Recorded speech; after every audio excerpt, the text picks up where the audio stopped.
When I first met him, we were worlds apart, not just in distance, but in culture. I from the Philippines and he from Nepal found ourselves in the heart of the UAE. In a bustling workplace, amidst the noise and haste, we found a quiet connection. We thank God for giving us heart to love each other and understand each other's culture and languages.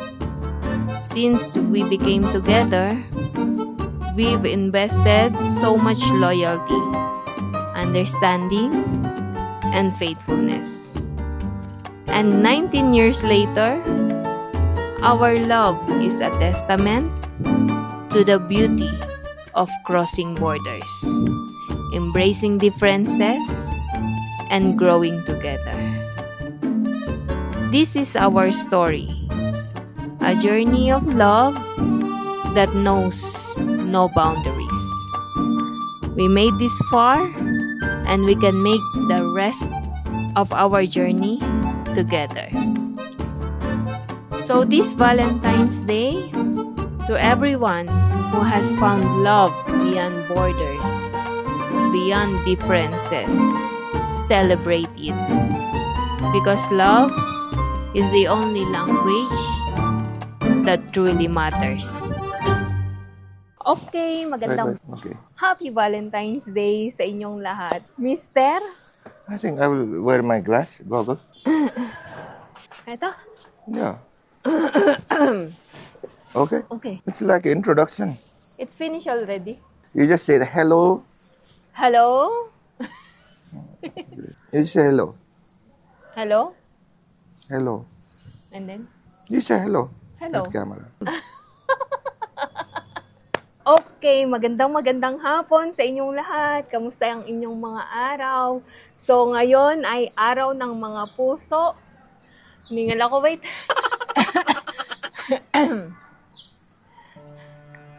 So, ngayon ay araw ng mga puso. So, Happy Valentine's Day sa inyong lahat. And, anong tawag nito? Dahil dyan, kasi may mga nag-request din sa inyo na story naman namin dalawa, paano kami nagkakilala, and some also requested yung wedding reception namin. So today, na-invite ko ang aking mister. Hello. Para i-share sa inyo ang aming, hindi naman siya romantic, hindi rin siya, what you call that one? Simple story. Yeah. Hindi naman siya ganun ka-romantic, pero simple love story naming dalawa, kung paano kami nagkakilala, or lahat yan itatahil natin. So, let's start? Okay. May kodigo ako dito kasi hindi ko kabisado yung mga tanong, yung mga itatanong ko ba sa kanya. So, pasensya na kung may kodigo, okay? So, ngayon, ano ba? Hello, my name is Santos. I was born in Nepal, small village called Terathum, and I grew up Terathum, and then this particular place where we are living now. And around 2001, I moved to the UAE for the abroad work, and I work pretty much long time there. And that is my short introduction. And I work as a graphic designer, you can call it. So, since kilala nyo na naman ako, and I actually, baka yung iba, sa mga hindi pa lang nakakakilala, so my name is Corazon, but I prefer to call Con. So, Sis Mila and Sis Ira, they're calling me Sis Con. So, nasa sa inyo na kung paano nyo ako gustong tawagin. And, pinanganak ako sa Bicol, but then, lumaki ako sa Bataan. And, anong tawag nito? So, after kong graduate ng college, nag-work ako in Manila. After that, after few years, nag-decide ako na mag-abroad. I think it was 2005. And then, ang first job ko is isang hypermarket, fruit and vegetable section. So, ayun nga, since pareho kaming nagtatrabaho sa isang company, so doon kami nag-meet sa isang company na yon na pareho kami ng department. So, ang unang meeting namin is, kagagaling niya lang kasing bakasyon noon. Nung nag-join ako sa department na yon, same day, kababalik niya lang din ng bakasyon. And ayun yung unang meeting namin. I mean, kauna-unahang meeting namin nung time na yun. Yeah, I was recently, I came back from the vacation at that time. It was, I remember 2005. I was working in the morning shift. It was early in the morning, around 5 o'clock or 6 o'clock. I joined my duty, and then there was two ladies bring to our section to introduce with us by our boss, and then at that time, the first time we see each other, I think. Yeah, at that time, first time we see each other, and then we start to work in the same place for a long time. Okay, so nung na-meet, yung unang meeting namin, yung first impression ko sa kanya, parang Pilipino lang din ba siya? Kasi ano siya, anong tawag nito? Ito pa nakakatawa kasi hindi ko alam kung paano siya tatawagin. Eh yung nauna sa akin, may, di ba dalawa kaming babae, may nauna pa sa akin, mas nauna siya siguro 1 week lang. And then ang tawag sa kanya, kuya. So, tinawag ko din siya, kuya. Uy, Kuya Santos, tulungan mo ako dito, ganun. So, ayun, yung first impression ko is like, para siyang, kapatid, parang ganun. Kasi niya, approachable. Yeah, for me also, because at that time, we were two Nepalese people working in the fruit and vegetable section. One me and one my very close friend. And there was two ladies who came and joined in the fruit and the vegetable. One you, and then the other one is. And while working, our shift also almost same time, and then working here and there, and then taking breaks together. And after a couple of days, I think I asked you to go to the church, right? So we go church together, and this is how we get to know each other more. And then, if there is, day off or vacations, we used to, fetch each other, support each other, help each other, and when it needs. This is how we get. This is how we grow in, closeness. In the relation, not in the as a relation as a boyfriend and girlfriend, relation as a good friend, co-worker, good friend, and not only you, with she also same, with Manoj also same. Correct. So this is how we are four, always taking together break. And always we are spending most of our time together. And kasi apat palagi because we are always at the same time duty. Yeah. And whenever there is a birthday or some event, or mother of has a birthday, or, some events, they don't forget to invite us. So we are always gathering on that place. And then you have cousins also. If they have birthday, you invite us. So this is how we grow in the what do you call this? Closeness. In the friendship. At that time, friendship pa lang yun namumuo kasi wala pa siya yung approach na basta magkakapareho kami ng duty, 4 kami. So, 2 babae, 2 lalaki. Nasa afternoon shift kami. So, that time, wala pa yung kasi, anong tawag nito? That time, yung parang wala pa sa isip mo na, anong tawag doon? Na may romantic connection na agad. So, kasi parang, ang ano niya nga is, parang, napaka-approachable niya na tao. Parang gano'n. So, after nun, siguro mga ilang buwan lang,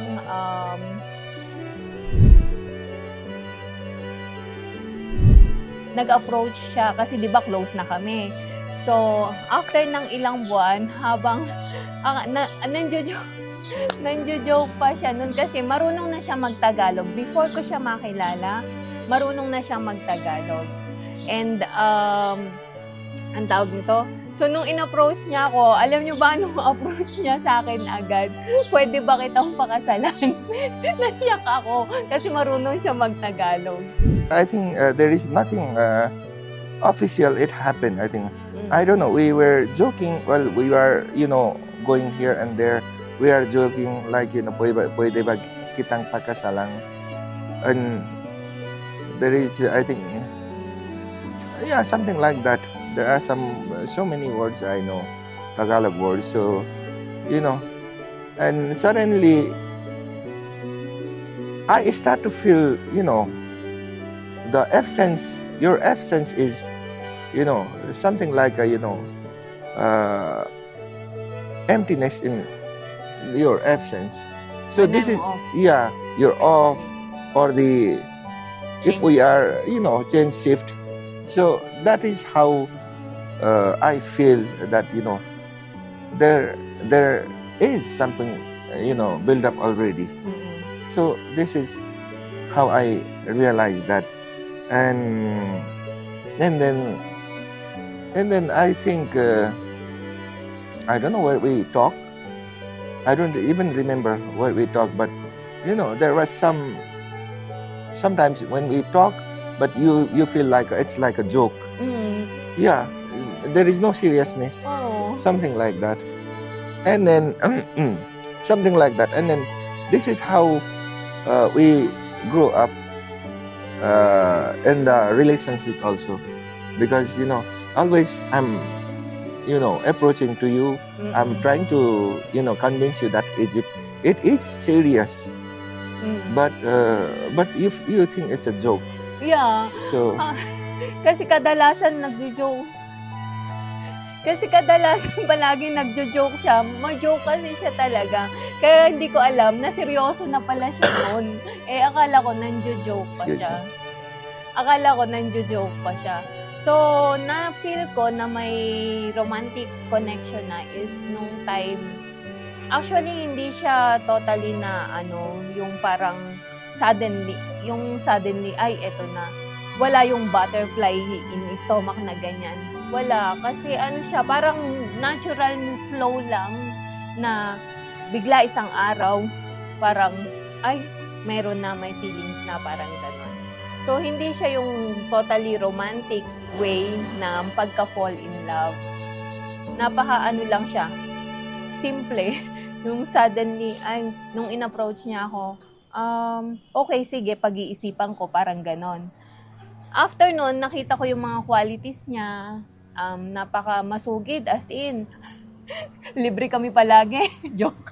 So, yun, napaka-masugid, tapos ang niya pa is, ang way, nung time namin, so wala pa yung WhatsApp, wala pa yung Messenger, so ang communication talaga namin is through phone. Mag-uusap kami niyan ilang oras sa telepono, nakababad, gabi after duty, kahit magkasama na kami sa So at that time, na-develop kasi na-develop yung feelings. Actually, nung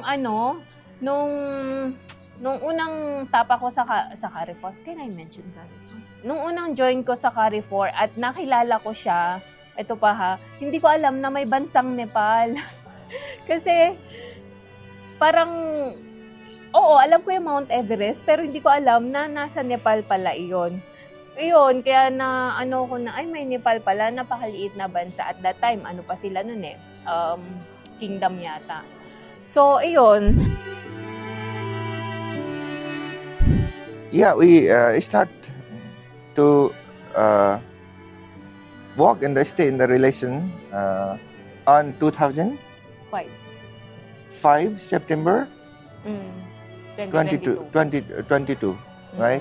So in September 22, we decided to stay in the relation that after talking long time in the phone, and then being friends long time, we start to walk in the same path, walk in the relation. So yeah, we were walking at that time.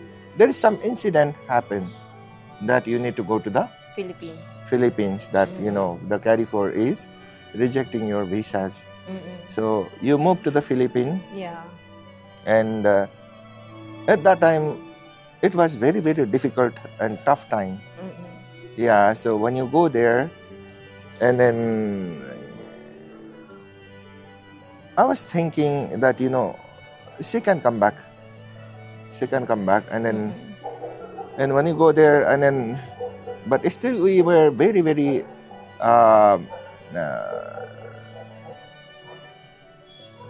we are giving 100% effort For communication. in our relationship, in our relation. And whenever there is day off, we are living. And that time, what is We that? have the same off, no? Yahoo Messenger, I think. Yeah, right? No, sorry, not the same off. Yahoo Messenger. We are Messenger. chatting, and we are sending emails. Mails also. Yeah? Mail also. Yeah, mail also, and then like that. And then after a couple of months, I think 4 months, 5 months, 6 months. 6 months, yeah. So I managed to provide you the visa. And you came back again, and then you start to find a job. So this is how we, before our relation began deeply. We fell apart by the situation, and then again we overcome that situation, and then we strongly bond each other.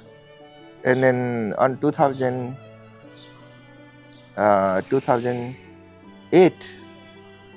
yeah, 2008, we decided that we have to give name to this relationship, relation. So we get married in 2008.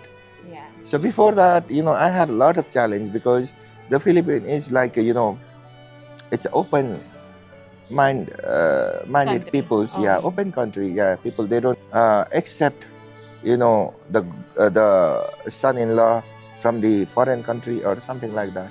But in Nepal, it's so conservative country. The peoples are there now. They are opening up, and this 2005, 2008 time. It's very difficult, and people have a different opinion, different understanding. So I have to understand my parents that what is the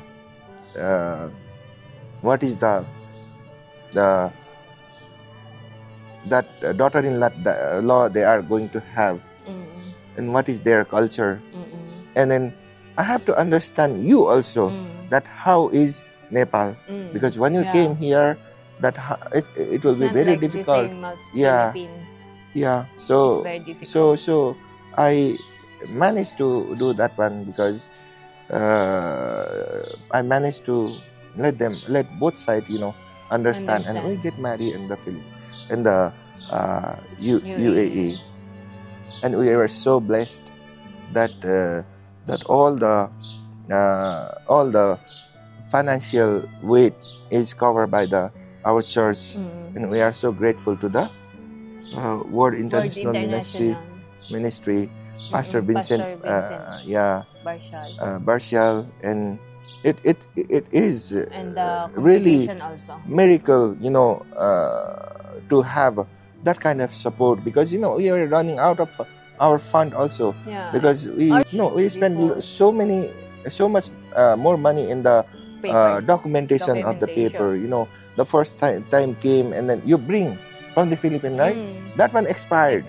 And then another time it came, and then that one we were rushing, and we are rushing for that one. But we are thankful to the God, because we are free in the church service and free in the friends, reception party.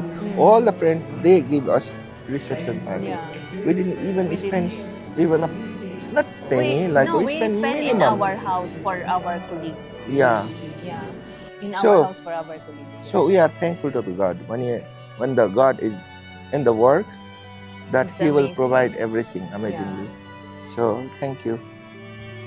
So ayun nga. So ayun nga, nagkahiwalay kami noon ng mga 6 months. After noon, ang communication lang namin is monthly. Nagsisend ako sa kanya ng mail, by mail pa noon. Wala pa itong mga Facebook, niyan. These are the mails.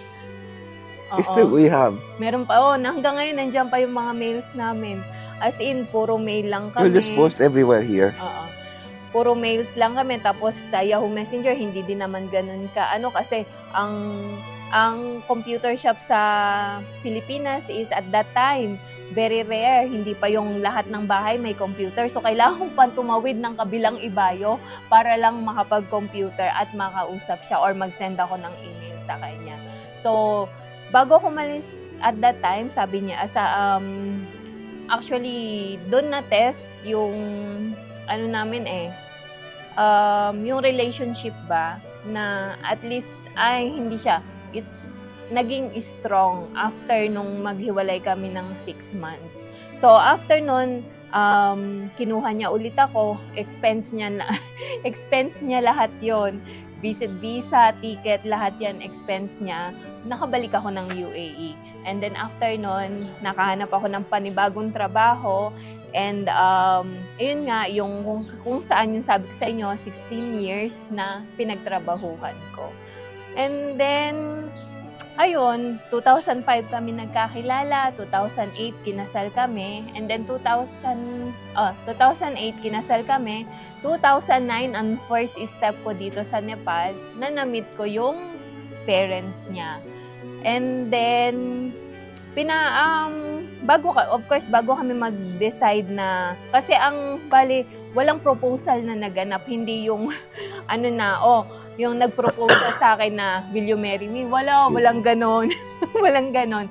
Basta it's both, we just both decided na, okay, sige, let's put this relationship a name. Yun ba yung sabi mo? Let's put this relationship a name. Let's give this relationship a name. And ayun, nag-decide kami na magpakasal. So, kinausap niya parents niya, kinausap ko yung parents ko, and wala namang we are thankful kasi naintindihan nila. Kahit na, of course, nakakalungkot na hindi namin sila nakasama ba dun. Wait. Sandali lang. Nakakalungkot dahil hindi namin sila nakasama sa, anong tawag doon? Sa occasion na yon. Pero masaya kami kasi marami kaming kaibigan. As sabi niya nga, ang daming tumulong sa amin para sa wedding na yun. And then year 2009, nung first step ko dito sa Nepal, at that time, 5 months pregnant na ako. But then, before, siguro 1 month before na pumunta kami dito, nag-uusap na silang family na maggagawa ng nung wedding reception para sa mga relatives namin dito. Ikaw na mag-explain nun. 2009. Yeah, 2009 when we came here, they were waiting for us because here also, of course, there is a ritual that we have to introduce the daughter-in-law, their daughter-in-law to the to the to the to the relatives, to the elder of the village. So we did one reception here, and there are some photos that still we have. So We'll share it with you. I'll share it with you. And a simple reception party here we had organized, and then that one, the venue still exists, and that one we thought we visit last time, that venue. Yeah. We'll stick it up here. Yeah. Yeah, and then after that we go back again, and then on 2010 we are blessed by A son. yeah, and the UAE, and then this is how life goes, and then every day is we are working there in UAE, and then he grew up there also, I think 2 years like that. So this is how it goes, and we've been how many years? So we are together from 2005, 20 years. Yeah. About to be 20 About years to be because 20 it's years. September 22. And thank you, Lord, that there is no incident happened, no such a difficult circumstances. When it comes to the relationship, it doesn't come.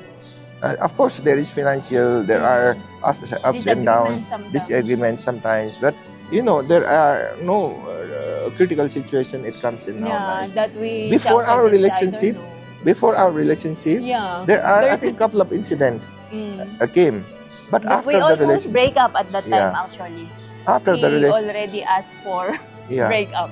After the incident, after the marriage, there is nothing. Yeah, because at that time when you were young, of course your mind is not like what you call this one? Stable. Yeah, it's not like there's some things that you think that it's good, but because there's cultural differences, right? So at that time, I think it's okay, but for him it's not, right? So there comes the arguments. But then since since the relationship takes time, so habang tumatagal yung relationship, habang tumatagal na kami magkasama, nagkakaintindihan kami kung ano yung ayaw niya, kung ano yung gusto niya, kung ano yung ayaw ko, kung ano yung gusto ko. Kaya napaka-rare, as in very rare na nagkakaroon kami ng disagreements. It's always meeting at the center. Ano bang tawag doon? Hindi adjustment compromise. We always compromise. Kaya iyon yung secret ng relationship namin. Bakit hanggang ngayon ay still together pa rin kami? Kasi nagko-compromise kami pareho. Pag may gusto siyang gawin, ipapaalam niya sa akin. Same is the both ways. Well, I didn't have any plan of getting married in a foreign country or foreign lady. I had no plan. I was a very simple guy, and I was, newly grow in the faith. I was growing also, faith in newly. And this has happened. So whatever comes, I was that kind of, a person, whatever comes, just accept it, grab it, like that. Always seeking for positive things. The negativity, it will create so much complication in our life. So seek for the positivity. So sometimes, of course, you have to, you will fall, but the positivity, it will, lift up again. But negativity, it will destroy your life. That's what I believe since, since I was in the college. So this is, so I never thought that, I will get married the foreign lady or foreign people. It's just that, I had a mind that whatever comes, just grab it. That is the blessings. That's what I believe. Yun sa akin naman, hindi ko rin naman ini-expect na makapag-asawa ko ng ibang lahi. So actually, nung nakilala ko siya, ano din yan, anong tawag nito? Di ba galing siya, sabi ko galing siyang bakasyon. May parang nirereto na sa kanya, yung parang may i-arrange, di ba, at that time, you're about to get arranged marriage in Daran. Yeah. Oo. Para na siyang i-arrange nun. Kaya lang siya kasi nga, katulad niya, siya yung type ng tao na may paninindigan. So, ang gusto niya, kung makakapag-asawa siya, mag-stay siya. Hindi na niya kailangan umalis. Pero kailangan niya pang umalis ng bansa. Yun, nakilala niya ako. Ayun, so yun sa akin, hindi ko rin inimagine na from Nepal kasi wala akong idea na kung nasaan ang Nepal. Parang ganon. So, since siya yung binigay ni God, and thank God that we are still together after these long years. Yeah. Because God is our center of our relation. And like I told you, compromise, trust. Hindi lang kasi trust, hindi lang love, hindi lang loyalty. Dapat nandun dapat nandun din yung compromise. Kasi amakay nyo, sa 8 years we worked together. No, 8 years, right? 4 years. 8 years we worked together. Oh. Pareho kami nasa UAE.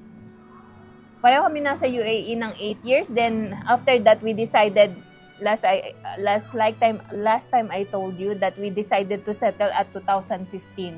But then, bumalik ako ng 2016.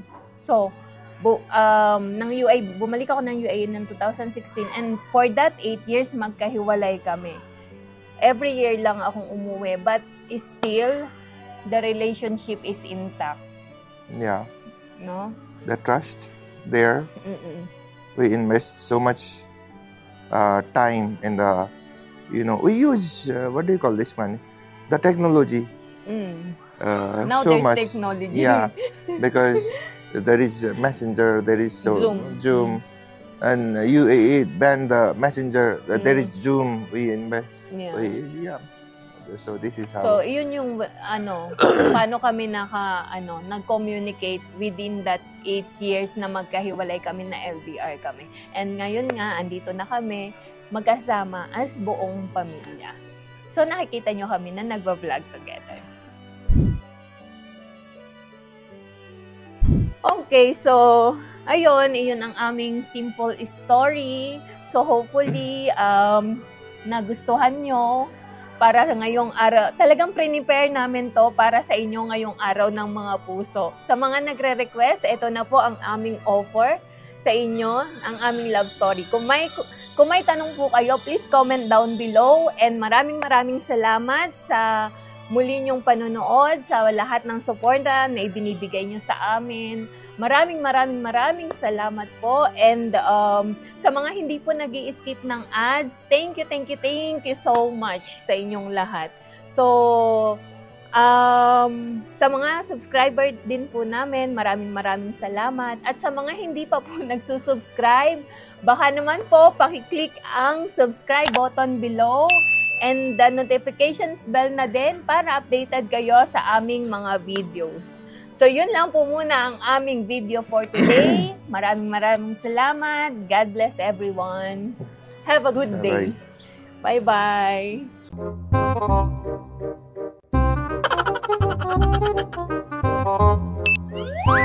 Ginagawa mo! If you like this video, please consider subscribing to our YouTube channel, SL Nepal. Thank you for watching. Have a nice day.